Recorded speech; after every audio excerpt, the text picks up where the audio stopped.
தொடர்பாக ஏர் இந்தியா விரிவான விவரங்களை வெளியிட்டுள்ளது.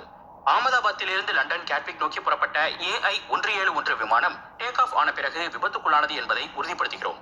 இன்று போயிங் 7878 ட்ரீம்லைனர் ரக விமானம் மதியம் 1:38 மணிக்கு லண்டனை நோக்கி புறப்பட்டது. பயணிகள் மற்றும் விமான பணிக்குழுவினர் என 242 பேர் விமானத்தில் இருந்தனர்.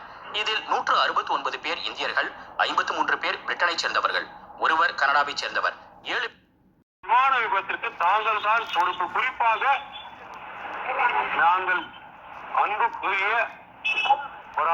அன்புக்குரியவராக நினைக்கும் வாடிக்கையாளர்கள், எங்களது விமானிகள் மற்றும் crew மெம்பர்கள் ஆகியவரையெல்லாம் இழந்திருக்கிறோம். இதற்கு பொறுப்பை நாங்களே ஏற்றுக்கொள்கிறோம் என்ற ஒரு விஷயத்தை பதிவு செய்திருக்கிறார். இந்த விபத்திற்கான காரணம் என்ன என்பதை நாங்கள் கண்டறிந்தவுடன் வெளிப்படையாக அதை நாங்கள் வெளிப்படுத்துவோம்.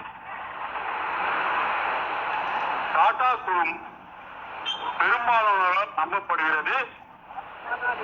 இந்த ஏர் இந்தியாவை நாங்கள் வாங்கும் போது பயணிகளின் பாதுகாப்பு தான் எங்கள் முக்கியமான நோக்கமாக இருந்தது.